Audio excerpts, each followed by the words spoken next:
Hello, my name's Sue Karen and welcome to today's NSK podcast, in which I speak with Joanne Knox, owner and principal of Pure Dental Hygiene in Coleraine, Northern Ireland. Joanne's childhood dream was to be a dental hygienist, and in the midst of a pandemic, she successfully opened an independent hygiene practice offering direct-to-patient services while also accepting referrals from other practices. When selecting her equipment, Joanne chose to work with NSK, and as she explains, the team have become like family and helped her deliver her dream.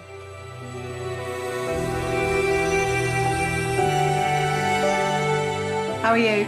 I'm okay. I'm okay. Yeah? Yeah. Okay. I'm not good at these talking things, so I'm a bit nervous, to be honest, but what can you do? Oh no, we'll be fine, Joanne. We really will.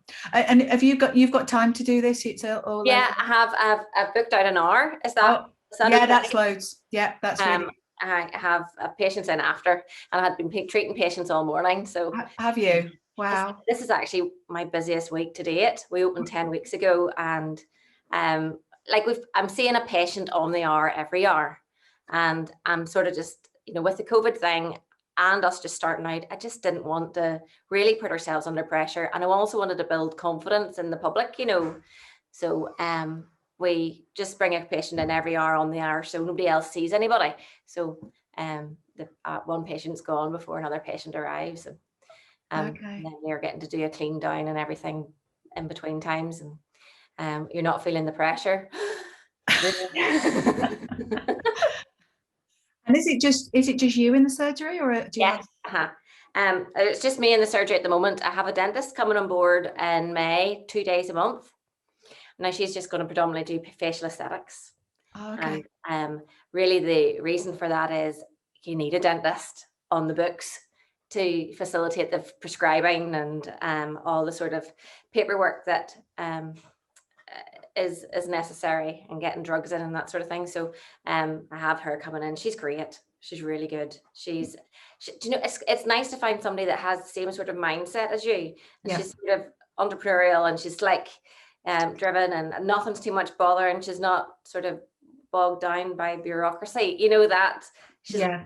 She doesn't focus on the problem. She focuses on a solution. Which that's great. Yeah.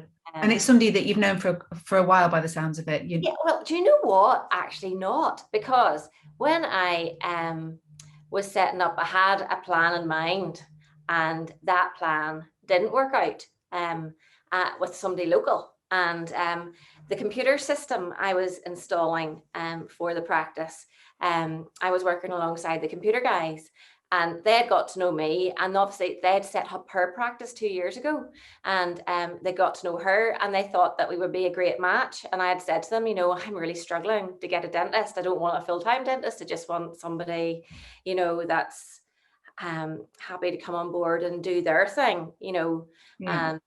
and they trust me, obviously. And we met a few times, and I actually am going down to do some Zoom whitening in her practice tomorrow, for the first to work with her. So I'm going to do 2 days a month with her, doing Zoom and that sort of thing, and then she'll come up here and do Okay. her facial aesthetics and Excellent.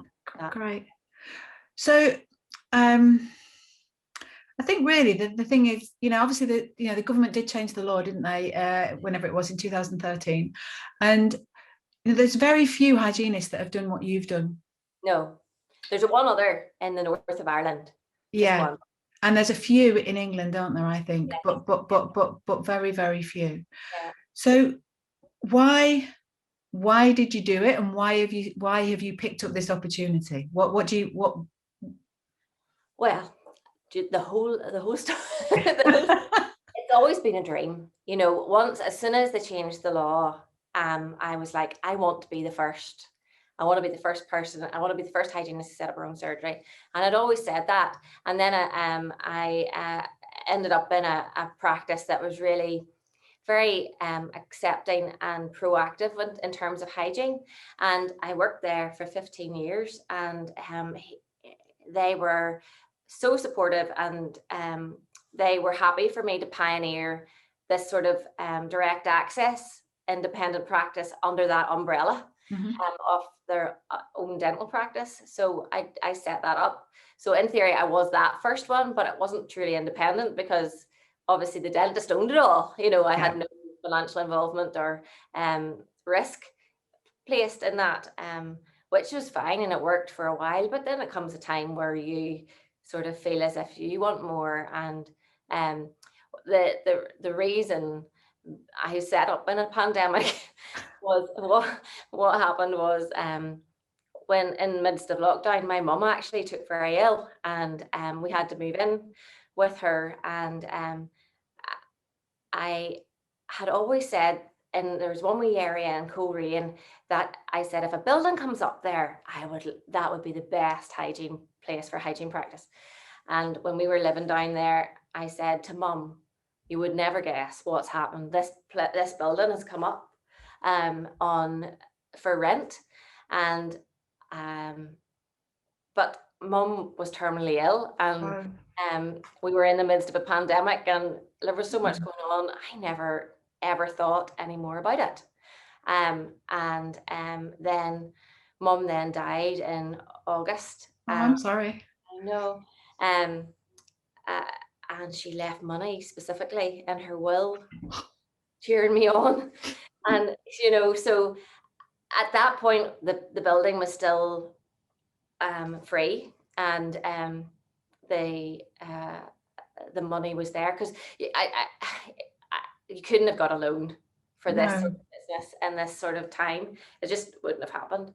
So we just went for it then, and it's. Oh, you must feel that's a really lovely story, isn't it? And actually, you must feel like she's your guiding hand a little bit, I would have thought. Yeah. Well, we all do things that disappoint our parents, and you always sort of, but I do know at the bottom of my heart that she would have loved this, and I just wish she was here to see it. Yeah. She would have been all over it. And funny, I'm in the Ulster Tatler magazine this month, talking about the setup, and she loved the Tatler. And I can just imagine her and all her buddies sitting down coffee going, this is it, that's my grandson, and that's nice. That is nice. But it's given me an element of freedom and a challenge, and it's probably got me through this, because it just diverts your focus, because it's always a wee bit traumatic, at the end. And now it's sort of your focus is then taking another direction, and I'm loving it. I have to say, I love it. I love, none of it feels like work. That's because I've always been work driven. I love what I do, but there's always other things that come in and get in the way, practice politics and difficult staff members or whatever. And we don't have any of that here because there's just two of us. So it's just very easy going so far. There is stressful things, and there's things you've got to do, but none of it feels like work. It's a different lifestyle, which I'm really enjoying to date. Anyway.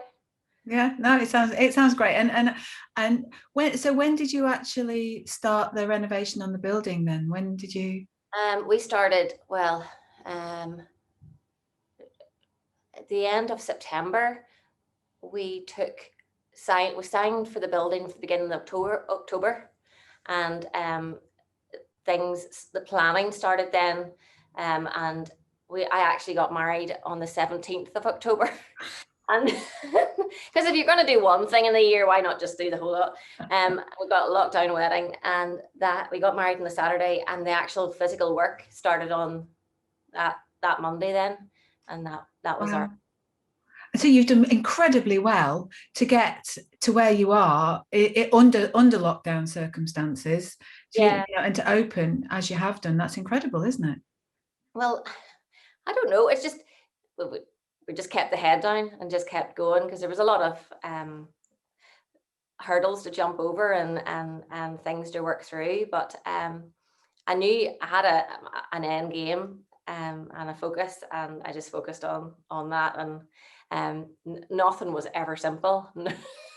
Nothing ever runs to plan. From even the likes of nobody's created a book to tell you how to do this sort of thing. Do you know? Yeah, So no. um so I had to discover. I discovered that obviously you had to ask the GDC that to approach them to get Mm, your company name and that sort of thing. So that once that was sorted, there's just a conveyor belt of issues to sort through and quotes to get and um, things just to get organized. But my husband actually did the building of the practice. So he's a spark by trade. So um, he did all sort of manual work and plumbing and wiring and that sort of thing. So that saved a bit of money, and that meant I could be hands on, and you know yeah.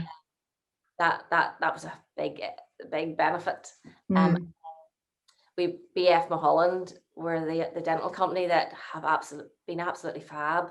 They they just advised and did everything that I needed them to do, and are on yeah. call pretty much 24/7 when I have like a stupid question, because this is a steep learning curve, because Mm, I just used to walk into work and clean teeth, and that was the height of what I had to do. But now you're sort of having to do accountancy and engineering and those sort of things that you're having to sort of navigate.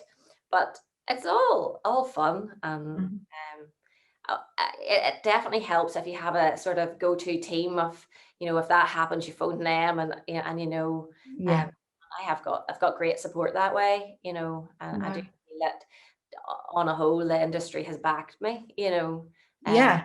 I think people do want to back people, don't they? That that are striking out there and doing something a little bit different. I yeah, think. yeah. Yeah. Well, on the whole, I think some maybe find it a bit intimidating, and that's another side to it. But at the end of the day, there's enough patients for everybody, and we're all here to do the same job. We want to bring good quality patient care to everybody that walks through each of our doors. So um, I just tend to focus on the people that walk through my door, and everybody else gets on with the ones that walk through theirs. Yeah. Okay. Cool. And how you've opened the doors, and what kind of marketing did you said about the Tatler, but what kind of, did you just open the doors and see what happened, Well, or I I generally my major marketing was done on Facebook, and once I had the company registered, um, post Christmas, I did start to market it. And then I sort of built up a waiting list for when I opened. So I had established my website, and you could contact me via the website and put your name on a waiting list. So I had 120 on a waiting list before I started, which it allowed me to sleep sometimes, you know. And then once uh, then I started to push things more on Facebook, and I built a wee bit of momentum. And um, then this month I've done Local Women, which is the magazine article, and I've got a good number of patients out of that. Support it's just finding different.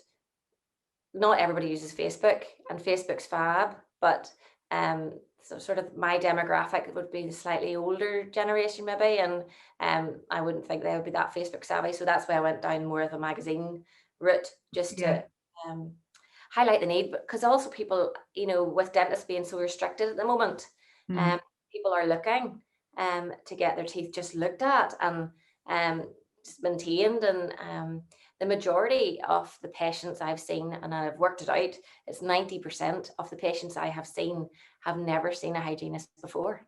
wow, I find incredible. that is It's a really shocking statistic, isn't it? not. Yeah. I think the worry was that I was going to come from a practice and bring a lot of patients with me, but that wasn't my goal in any way. You want to educate people in the need and the benefits and the perks of seeing a hygienist regularly, and I can't actually believe the actual physical need there is out there, and Yeah. actually people not realizing that. It never ceases to baffle me. But the public seem to have got the idea that you could only see a hygienist with a referral from a dentist. They got that memo and they haven't let it go. No. Um, and now that I don't know whether the fact that it's an independent and there's no necessarily associated dentist with it, they feel a wee bit more comfortable in coming, and they're not betraying their dentist or something. I don't know, but it's definitely a very interesting statistic, and um, I'm blown away by actually how, you know, Yeah. why would you not have, gone to a hygienist before? When we advertise direct access, I advertised that quite heavily for years. But you're right, there's some kind of dynamic, isn't there, where there's a Mm. difference between walking into you that they know is hygiene only and not a dentist. Next month, my online booking system will be up and running, with the and I think just the ease and not having to have a big waiting list, and ability to book appointments whenever it suits you, rather than having to phone. Nobody phones anymore. The other thing, I've installed phones, and I sort of wonder why bother, because any patients are they're contacting me via either Facebook or email. Yeah, To yeah. make appointments, I can count in one hand a week how many people phone.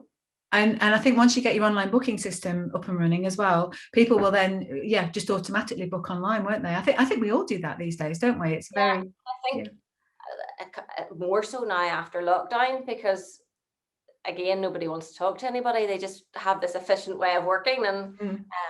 I think that's going to be it also works in my favor, because then it just means I don't have to employ a receptionist, Yeah, and then you're keeping your people down, keeping for your costs. your outgoings, but also I don't think, and I don't think for a while people will want to come into contact with an awful lot of people. No. So, so it just keeps it intimate, doesn't it? Yeah, no. And I think then people enjoy is probably the wrong word, isn't it? But people, then welcome the experience of coming to see somebody like you, don't they? That they are getting that very individualized treatment, which Yeah.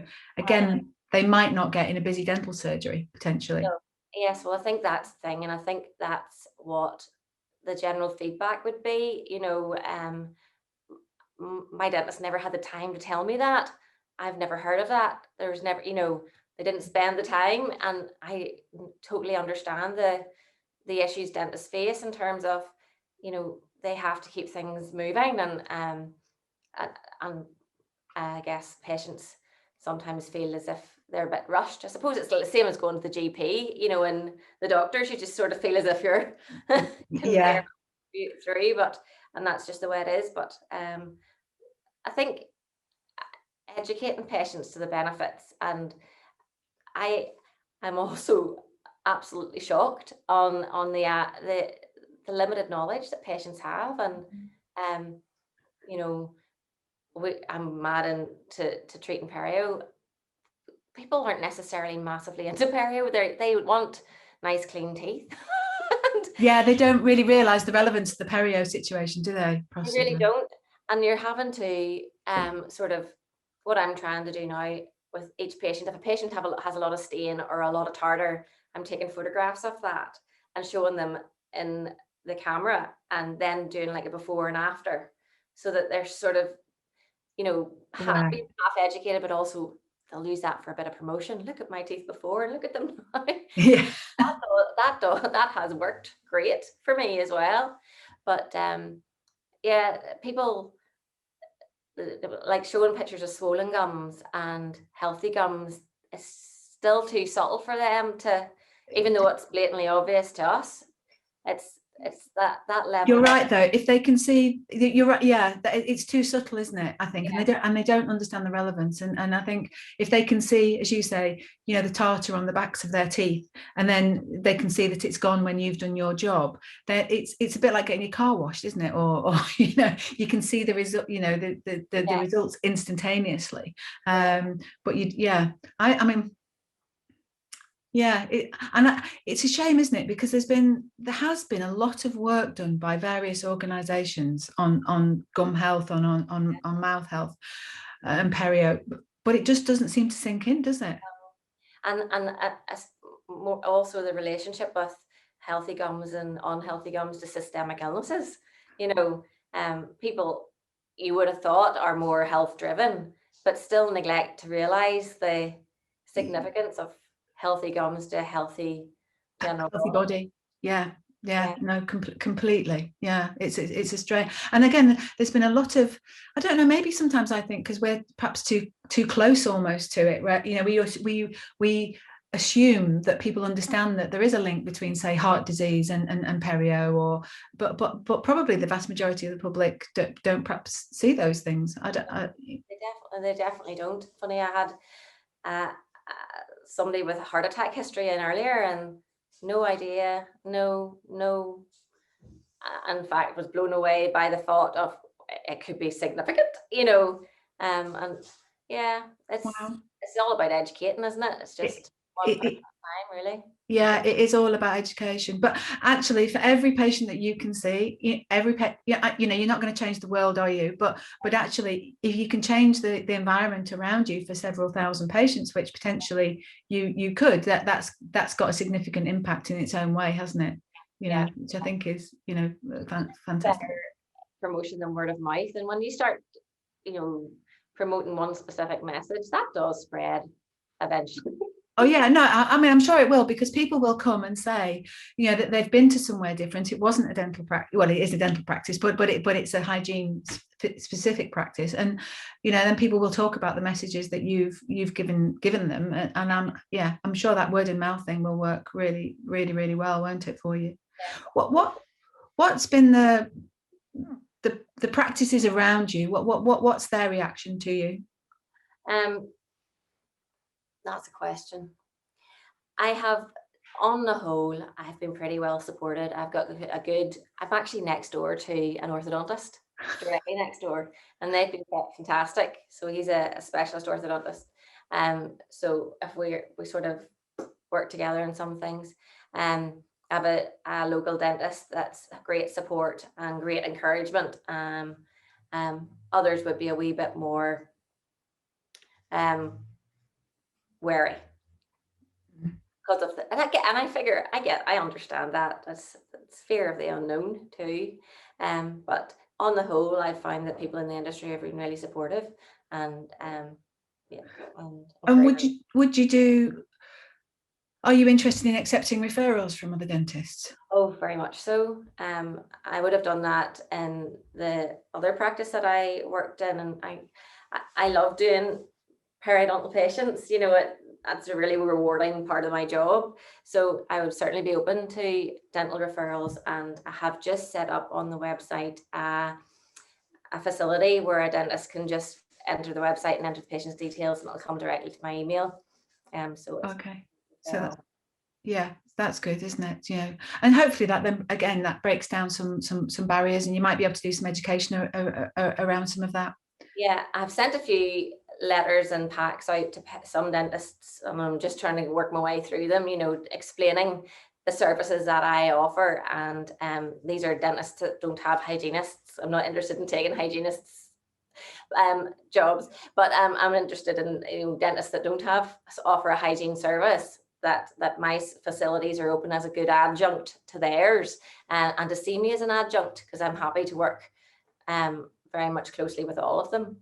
In terms of how you can deliver treatments at the moment, in regard to aerosol generating procedures, what kind of kit are you currently? Have you had to change the kit you're using, and what are you currently able to do? One of the big benefits of setting up mid-pandemic is you could build the surgery around the pandemic and the needs that has created. So this surgery probably isn't anything like what a surgery would have been this time 2 years ago. But so for me, I have 2 individual surgeries to allow for a fallow time in one to another. I have air filtration systems in both surgeries. I've installed a donning and doffing room, which is a wash machine and tumble dryer. So all our gowns are washable, and after each patient, that all goes into the donning and doffing room. And then I wanted, this is a personal thing too. I knew that our PPE system wasn't going to change. We're going to have to wear a lot of, but I wanted to be relatively sustainable, and I was uncomfortable with bringing in plastic stuff for disposing all the time. So I figured that if we installed the donning and doffing room, and I actually found a a designer in Wales who had diversified in lockdown. She would have done a lot of stuff for the arts, and in lockdown she had no work, so then was making surgical gowns. Okay, well, So she made, and they're fab. They're, what I struggled with plastic was they were really sweaty, and they were fragile, and this is a material that's waterproof but breathable, and washes fab and dries really quickly. So we've got about 20 gowns that we just turn around and turn around. Yeah, fantastic. That sounds a great idea, doesn't it? And very, okay, you're washing them, but it's a lot more sustainable, isn't it, than well, plastic. I hope so. I just hope that it continues to be seen as an acceptable means of PPE management. Yeah. I heard that potentially that it was all going to have to be disposable, and I'm really hoping that it doesn't. And in terms of masks, we're wearing sort of Moldex, like stealth masks, which actually we're surprised how quickly we have adapted to, because I can breathe better in those. There's no reverb, the way your mask's close to your face, you're sort of, and you're breathing on yourself. Whereas we've adapted, I suppose, when you have to, you just do. And I think actually when you go back, if I went back now, I'd feel a wee bit more too exposed. Just to work on a patient like this would be absolutely alien now, but the COVID has changed the way we have worked and the way we've set up the practice, even, with no receptionist and, one patient every hour on the hour. And as maybe patients increase, we'll maybe be able to shorten that time, but I'm more than comfortable, alternating surgeries and taking our time to clean down. And because we are using an aerosol at every procedure, it's standard for us. So it's just our normal way of working. So you're still using Ultrasonics and that kind of, okay. And you use the NSK Verios? Yeah, it's here and it's on wheels. So when I go into the other surgery, if this surgery is following, it follows me. So it's all wired and plumbed, so that you literally just have a little like latch into your wall and it links it all up. But I have never used NSK before. I'd always been, can I say, EMS? And I loved EMS, and the thought of changing, when you're starting anew, you want something familiar. But when I looked at the machine, it was fab.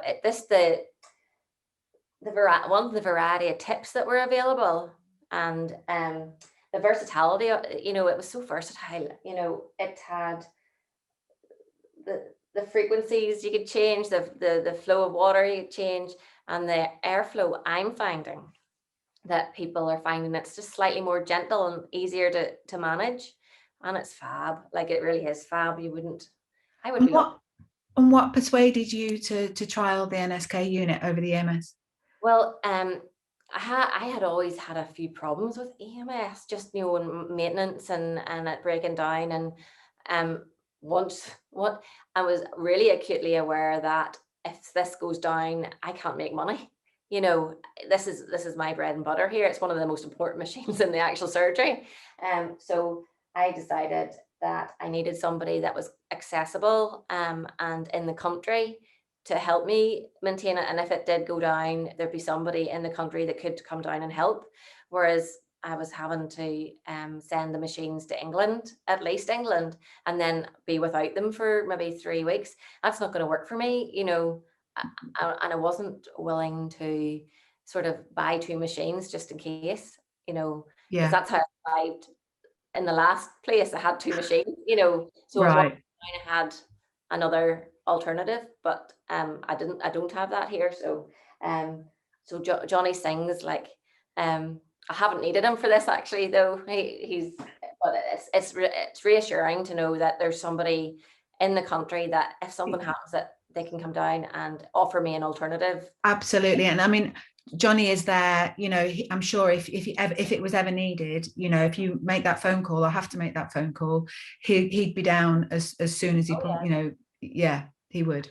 I have an NSK autoclave as well, and we had some teething problems with it, and it was purely teething problems. I wasn't actually sure if it was the actual autoclave or actually me, but Johnny was super. Like, it's just for somebody like me that is learning as we go and hadn't really understood all the ins and outs of all the bits of equipment. It's really good to have that sort of backup. Yeah, that level of support from them, really. And that is one of the things about NSK, I think, that it's not just the quality and the reliability of the equipment, but the backup that is available to people is second to none. It's incomparable. There's nowhere else like it. It's not, so I couldn't recommend it more, really. Yeah. That whole team in this whole process has nearly become like family, because you have a specific person for one issue that you would just totally, I need to go to Johnny for that, or Siobhan for that, or Yeah. that's that level of support for somebody like me who is totally green and starting out is priceless, really. It's been really good. Yeah, no, that's really, I mean, to be fair, I hear it a lot. I've never interviewed anybody that's ever criticized NSK's service. No. To be honest with you, it is fabulous, isn't it? It's a great thing. Yeah, and they do seem they've thought everything through. Like, it's genius. Some of the tips are absolutely, they're just such fun to use, as well as so effective. So no, I really enjoy the equipment now. Which autoclave did you buy? It's the iClave. Oh, the iClave. Yeah. Which is tab too. So you literally hold your phone over the little thing at the back, and it downloads all your data, and it's been great. Yeah. Again, Johnny was priceless in that, because again, I was a dental nurse by trade 20 years ago, but things have changed, and the sterilizing setup, and the decon room setup, and he was fab and helping me along that way. Thanks, John, for your time. It's been really good. I've really enjoyed talking to you, and you had absolutely no reason to be nervous. You're fantastic. You're really good. And have a lovely afternoon. Okay. Thanks a lot. Yeah. Take care. Thank you. Bye. Bye-bye. I would like to thank Joanne for her time. It was a very interesting discussion. If you would like more information about NSK's oral hygiene range, please visit mynsk.co.uk.